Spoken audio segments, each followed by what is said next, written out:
Hello friend, আসসালামু আলাইকুম। কেমন আছেন আপনারা সবাই? আশা করি আপনারা সবাই ভালো আছেন। আপনাদের দুই আলহামদুলিল্লাহ আমি একদম ভালো আছি। আপনাদের সামনে চলে আসলাম সকালবেলা একটা ব্লগ নিয়ে।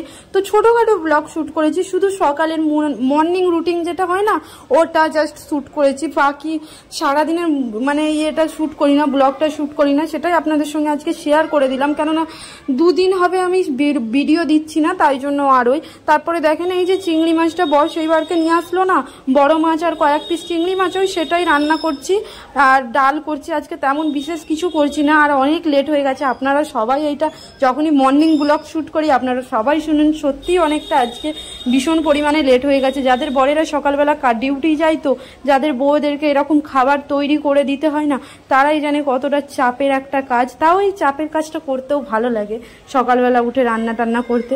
তারপরে দেখেন একটু কষিয়ে জলটা দিলাম, আর রাত্রেবেলা না পরোটা বানিয়েছিলাম, সেটাই খাওয়া হয় না, আপনাদের সঙ্গে দেখালাম। আর চলেন তো দেখি গাছটায় ফুল ফুটেছে নাকি। বাহ, খুব সুন্দর একটা ফুল ফুটেছে। কালকে জানেন 2-3টে ফুলের দেখা পেয়েছিলাম আমি, না আমার বর পেয়েছিল। ও ভীষণ পরিমাণে খুশি হয়ে গেছিল, আমাকে গিয়ে বলছে পায়েল ফুল ফুটেছে এতে গাছে, দেখো কত ভালো লাগছে। আমি বলছি তাই? তো আমিও দেখলাম, তারপরে দেখলাম সত্যি খুব সুন্দর লাগছে। বেশি যদি মাটি পাওয়া যেত না আরও সুন্দর হতো। আর এই গাছগুলো না মাটির মানে মেঝেতে বেশি ভালো হয়, আমি ঠিকঠাক বলতে পারছি না কি জানি না। তো যাই হোক ওই কথাটা বাদ দিই। আর এইদিকে দেখেন ডালটা হুইসেল দিয়ে দিয়েছে, এইটাই ভালোভাবে মাখি মানে ডালটা ঘেঁটে, হ্যাঁ ওইটা জল দিলাম। জল দেওয়ার পরে এইদিকে দেখেন মাছটা হয়ে গেছে, মাছটাও নামিয়ে নিচ্ছি। এই হাতেই কিচেনটা পরিষ্কার করে দেবো। আর আপনারা জানেন আমি কিচেন একদম ফেলে রাখা পরিষ্কার মানে আমি কিচেন অপরিষ্কার একটুও দেখতে পারি না। আমার একটা অ্যালার্জি রয়েছে কিচেন, আর আমি যেই রুমটাই থাকি সেই রুমটা, এটা ধরতে গেলে আমার একটা অ্যালার্জি আপনারা বলতে পারেন। যেই রুমে থাকি না সেই রুমে যদি না বিছানা পরিষ্কার টিপটাপ থাকে, আর মানে ঘরের আলমারিটা যদি না গোছানো থাকে না, আমি সেই ঘরটাই টিকতে পারবো না। আর যদি কিচেন যদি না পরিষ্কার থাকে না, আমি সেইখানে মানে কিচেনে রান্না করা তো দূরের কথা, সেই কিচেনের খাবারও আমি খেতে পারি না। এটা আমার অভ্যাস রয়েছে অনেক।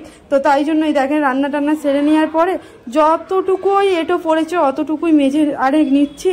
আর কুকারে ততক্ষণ ডালটা হোক, তারপরে যা কাজগুলো সেগুলো দেখতেই পাবেন। আর এই যে এক একটা করে বাসন কুসন মাজছি আমি। তারপরে এই যে একটা একটা করে বাসন কুসন মেজে নিচ্ছি আমি। আর আপনাদের একটু একটু গ্যাপ যাবে ব্লগটা মানে ভয়েসটা শুনতে একটু অ্যাডজাস্ট করবেন, কেননা রান্না করতে করতে আমি এখন ভয়েস ওভার দিচ্ছি। এখন সময় নেই আলাদাভাবে ভয়েস ওভার দেওয়ার। বর তাড়াতাড়ি চলে আসবে বলেছে, তাই জন্য নামাজ টামাজ পড়া আলহামদুলিল্লাহ হয়ে গেছে। আর এই যে সব দেখেন ডালটাও ফুটে গেছে, ডালটাও নামাবো। আর আপনারা আশেপাশে প্রচুর সাউন্ড পাবেন, প্লিজ ইগনোর করবেন। বাচ্চারা ভীষণ হই করছে, তো আপনারা ইগনোর করে একটু কষ্ট করে আমার ব্লগটা দেখবেন। তারপরে দেখেন কুকারটাই ডালটা ঢালার পরে মেজে একবারে রেখে দিচ্ছে। এই কুকারটা আমার ভীষণ পছন্দ, হাত মতো একটা কুকার। আর আজকেই আমার মিজাফার সঙ্গে কথা হচ্ছিল আমার, যে কিচেনে একটা হাত মতন না কুকার থাকলে না একবারে দেখবি রান্নাটা করতে মানে যেমন মনে হয় প্রচুর বিরক্তিকর ব্যাপার। আর কুকারটা হুইসেলটা মারতে প্রবলেম করছে, তাই জন্যই আমাকে বলছিল। তো এই সমস্ত কথা আমাদের দুগুণের হতেই থাকে। তারপরে দেখেন কড়াইটা ভালোভাবে মেজে নিই আমি। কড়াইয়ে রান্না করার পরে আপনারা এতদিন জেনেই গেছেন আমি কড়াইকে ভালোভাবে মেজে ফের পরিষ্কার করে আমি রেখে দিই, যাতে ফের কাজ করতে আমার সুবিধা হয়। আমার ঘরে এক গাদা হাঁড়ি পাতির নাই, কড়াইটাই আমার অনেক সুবিধার। তো যাই হোক আলহামদুলিল্লাহ, আমি চাইও নি সত্যি কথা বলতে এক গাদা আমার বাড়িতে হাঁড়ি হোক, আমি চাই কড়াই ঠিক আছে। হাঁড়ি কে ভাই আজকালের যুগে অত কেনে। যাই হোক বেশি কথা বলে লাভ নেই।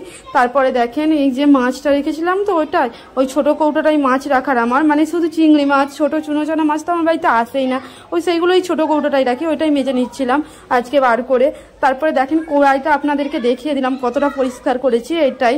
তো এখন কড়াইটা আলহামদুলিল্লাহ খুব সুন্দর পরিষ্কার হচ্ছে, কেননা জালিটা ভালো আছে তাই জন্য। আর একটু তো হাতের মেহনত লাগেই, তাই না ফ্রেন্ড বলেন? তারপরে দেখেন এক এক করে সমস্ত বাসন কুসন মাজা হয়ে গেল। অল্পই বাসন পড়েছিল, যে কতটা পড়েছিল সেগুলো আলহামদুলিল্লাহ মাজা হয়ে গেছে। এবারে না এটা স্ল্যাবগুলো মুছে কি এটা মুছলে গ্যাসটা মুছলেই সব কাজ হয়ে যাবে। আর এখন জানেন তো সকালবেলা গোসলটা আমি করছিই না ধরতে গেলে, কারণ ঠান্ডা লেগে যাবার ভয়ে এখন একটু বেলা করেই গোসল করি, গোসল করে নামাজ পড়ে ঘুমিয়ে পড়ি আরামসে। তো যাই হোক তারপরে দেখেন ইটা ভালো করে মুছে নিচ্ছে। আর কালকে রাত্রে না ভালো করে আমি ক্লিন করে শুয়েছিলাম ওপরটা, এখন তাই জন্য আর মুছছি না। আর আমার বর যতক্ষণ না টয়লেট থেকে বেরোচ্ছে এই কাজগুলো করে নিই, তারপরে ও বেরোলে ওকে খেতে টেতে তো দিতেই হবে, তাই না বলেন? ফের খাওয়ার টাইমে মুখের কাছে বসে থাকতে হয়। কারা বসে থাকেন? আমি কিন্তু বসে থাকি আমার বরে, যতক্ষণ না খাওয়া দাওয়া শেষ হচ্ছে তো আমি আরামসে ওর কাছে বসে থাকি। আপনারাও বসে থাকবেন, ভালোবাসা বাড়ে আমি শুনেছি। তো এটার কতটা সত্যতা আছে জানি না, তো এমনিতেও যাদের ভালোবাসা থাকবে এমনিতেও বাড়বে, তাই না বলে? তারপরে এইসব কথা বলে লাভ নেই বাবা, লোক নজর লাগিয়ে দিবে। যাই হোক, তারপরে দেখেন গ্যাসটা ভালোভাবে মুছে নিচ্ছি পরিষ্কার করে, খুব ভালোভাবে। তো এরকম করেও 3বার 4বার ন্যাকড়াটা চিপে চিপে আমি মুছে আমি পরিষ্কার করি আমার গ্যাস। আমি মনে করি আমার গ্যাসটা যত পরিষ্কার থাকবে তত আমার ভালো হবে। তো এইটাই। আর আমি না একটা বড় ভুল করে ফেলেছি, আমি না আমার বরমশাই ভুল করেছে জানেন তো, এই গ্যাসটা কিনে। আর একটা ভাবছি এই গ্যাসটা পুরোপুরিভাবে আর কি মানে খারাপ হোক, তারপরে আরও একটা অন্য গ্যাস কিনবো, সেটা অবশ্যই আমি স্টিলের কিনবো, আর এরকম কাঁচের কিনবো না। কাঁচেরগুলো না খুব সমস্যাদায়ক, আর এগুলো দেখতেই শৌখিন, অতটাও ভালো না, সিরিয়াসলি বলছি। স্টিলেরগুলো সব থেকে বেস্ট, এগুলো দামই বেশি কিন্তু কাজে খুবই কম, ভালো না অতটা। তো তারপরে দেখেন আমি ভালো করে মুছে নিলাম, মুছার পরে এবারে এটা এই ন্যাকড়াটা মেলে দিলেই হয়ে যাবে। তারপরে দেখেন আপাতত কিচেনের কাজটা পরিষ্কার মানে হয়ে গেছে। তারপরে এখন এই যে ভাতের হাঁড়ি টাতের হাঁড়ি যাগুলো নিচে সব রয়েছিল ওগুলো এরকম করে রেখে দিচ্ছি আমি। রেখে দেওয়ার পরে ঘরে চলুন, ঘরের পরিস্থিতি দেখাই। জানেন কি রান্না করেছি না দেখিয়ে উঠেছি তো দেখানোই হয় না।